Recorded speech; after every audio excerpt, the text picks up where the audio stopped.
So clearly there's been an inability for the black players to move up into those coaching ranks.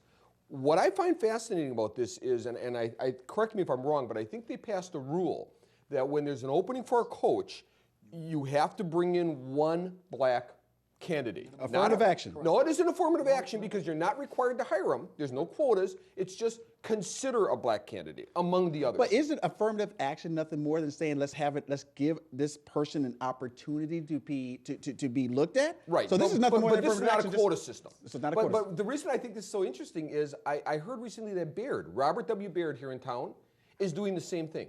When Robert W. Baird, because they're concerned about the lack of diversity in certain departments they have at the management level. So when they have an opening, they will bring in 3 candidates, and they require that one of the candidates be a minority or a woman.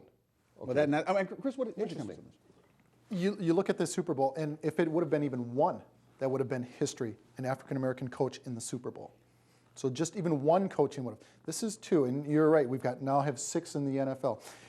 You kind of look at that, and you also go, you know who started that affirmative action in the sports was Bud Selig.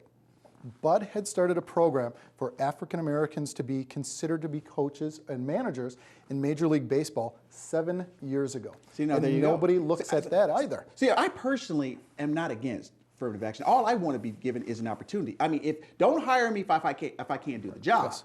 But, just give me an opportunity to be in front of you. Timothy, we're talking about the Super Bowl, the top stage. Should we have a special kind of event saying, with firecrackers and hoopla in regards to these 2 black coaches? The best affirmative action that I can see in this whole scenario that we're discussing about the NFL is the winning record of these 2 coaches. Yeah, man, brings it back to reason. That's affirmative, and that's action. And they both are where they are because of their skill set and what they brought to the table. But if not because they're not because they're black, but because they performed. I think, for the most part, though, gentlemen, that this historic event does showcase that people of color can be in this arena and they can perform. And indeed, we may have a difference of opinion of how they got there, but they got there. And now back to Focus on Diversity with Troy Shaw. And welcome back to the program. Let's continue with our discussion. Diversity at the Oscars. After frequently being dubbed too white and too clubby, the Oscars this year enthusiastically have embraced diversity. Gentlemen, we're talking about the Oscars now having African Americans, Hispanics, women, and even individuals being nominated for an Oscar this year. What do you think? Richard? Have we moved beyond? Have we seen the mountaintop yet?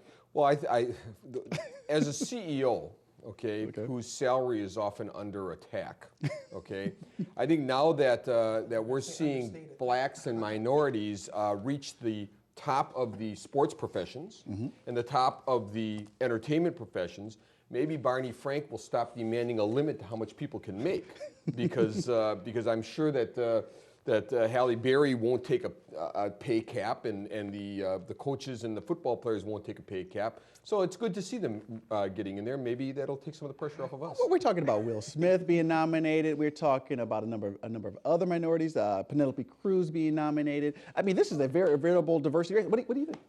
Look at them as actors.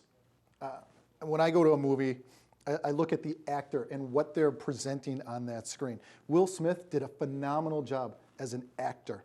I don't care that he was African American. I don't care if some of his co-stars were whatever. He was an actor to me. He portrayed that gentleman, because I read the story of that man to the T. I was very impressed with him as an actor. Halle Berry, she's one of God's greatest creations to this earth, no matter what anybody says. But those she is stories incredible. And those individuals 50 years ago in Hollywood would not have made the screen. Never would have happened. Would never made the screen. Been there. And see, that's what I'm talking about in regards to diversity in this particular arena as well. We try to be transparent, because that's a good thing to be. But we're in America. Race matters, and that means race matters in the Oscars as well. What do you think, Timothy? I think it's more indicative of good roles and good movies that are being made available to the American population, as well as to good actors. Snakes on Planes with Samuel L. Jackson. I don't think he's going to get. Awful movie. That poor man shouldn't have done that. He's probably not going to get any Oscar for that. But what I'm saying is, it's not the Oscars being racially sensitive. It's a result of good product that's being put out there, and maybe that's more on the front end, as Rich is indicating, that those roles would not otherwise have been available 50 years ago.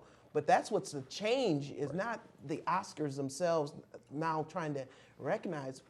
These are performances demand recognition. What do you think? Well, I was going to say, it isn't just race. There are more good roles being written for older actors and actresses. Okay, there are more good roles being written for female for actresses. It isn't just a race thing. I mean, you look at some of the great performances being done by some of the older actors and actresses. They're incredible. I think for the most part, though, what we see with the Oscars is pretty much like what we see kind of like where the country is going as a whole, where people of color are starting to trickle in. They are seeing and noticing what their true talents are, whether it's football, whether it's acting, whether it's being a CEO or what have you, noticing people for what their value and what their worth is. But still, America has still a long way to go. And America does. If you watched the SAG Awards the other week, the young lady from Dreamgirls, Jennifer Houston, I believe her name is, she got up on stage and she made a comment. She goes, "I can't believe that you would pick an heavier set African-American woman for this award. I'm so blessed that you looked at me and my inner person." She's a phenomenal actress. She did a phenomenal job in there. The songs, the way that she acted was incredible. Breakout exactly. Yes. And it's not is the a first time beautiful we've woman. seen Queen Latifah in Chicago. Yes. Didn't she win an Academy Award? Exactly. Yes. I think she just recently came out of the closet too. So now we have an African-American woman who's also out of the closet. And Queen Latifah, if I'm closet wrong is about that, please forgive me. I hope she What closet reconsiders. is that? So when we come back, we will have our closing comments. Stay with Focus on Diversity. We'll be right back.